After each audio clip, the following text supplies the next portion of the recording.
Welcome to the Bomb Beats! Hey guys, it's Beeta again. I'm back with another video. So backstory lang, I love doing the VO for Lamba Dogs. So I've been making kulit my friends to make another series. But they've been busy now with Bomb Beats Basics. Paano daw the people who don't live in Manila and who don't have access to Bomb Beats? So I said, fine, I'll wait. But change my intro drawing, ha? So they said, fine, they'll change it. I gave them pegs, so I don't know what it will look like. Anyway, now they have time to make another set and I asked them to do the video again. So here goes. Lamb and beef stew 3 ways. Always remember, thaw first. First way as is. We decided to mix the beef and lamb stew to show you that you can make this with either beef or lamb. You can put it in the microwave or do the pan method, but I prefer cooking it in the pan.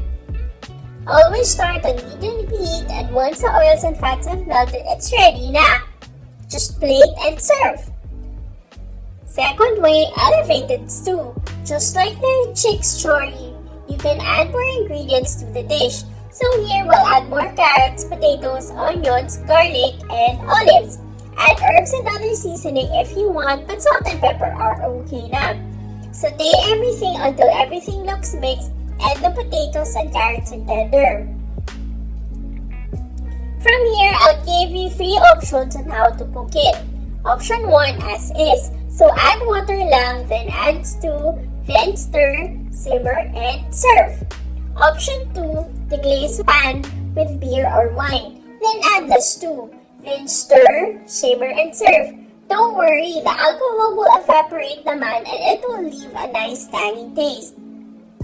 Option 3 is something tomato based. We'll add tomato paste, then tomato sauce, then water, then stew. Guess what we picked? I miss Maria's menudo na so let's do this na lang. Add tomato paste. We used 1 spoonful. If you like rich, deep tomato flavors, you will achieve that when you use tomato paste. If you're okay now with the tomato juice-like taste, then just add the sauce. If you think it's a little dry, add water. If you want, you can cover the pan to create steam to make the veggies cook faster. Then place the stew when it's almost done. Don't forget to stir, simmer some more, and serve.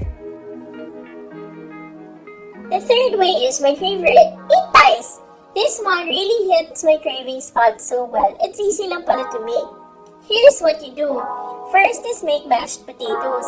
You can make them from scratch or use the instant kind, but for this video, let's make one from scratch. Do I have to explain pa how to make mashed potatoes? Sige na nga. Peel and chop the potatoes into big chunks. Place in boiling water until it's soft. It's important that it's super soft because if it's hard pa, it will be hard to mash. While the potato is cooking, mince the garlic. The amount of garlic will depend on you. Since we like garlic a lot, we used approximately 1 whole head. Set the garlic aside. Get ready to mash na. Add butter and mix half of the garlic. The other half will be placed on top. You'll see later on. Once the potato and the garlic are mashed, place a mashed goodness on top of the stew. The stew should be placed in an oven-safe dish. This cast iron pan is pwede for the oven. Place the garlic on top of the mashed potato and put it in the oven. But adding garlic is really preference ha. If you don't like garlic, you can skip this part, but if you love garlic, add a lot. If the stew is warm patched, put it in broil until the mashed potato and garlic are brown. Once you see that the potato and garlic are brown, it's ready now to plate and serve.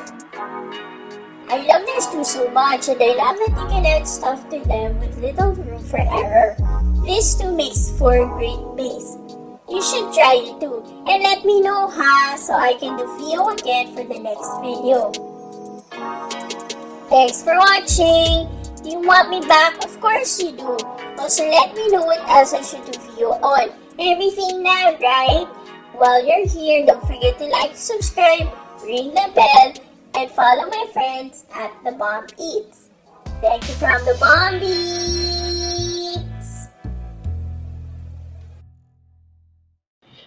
Ganda ba itsura? Hindi ganyan. Mas lahat mo, ganun gawin mo.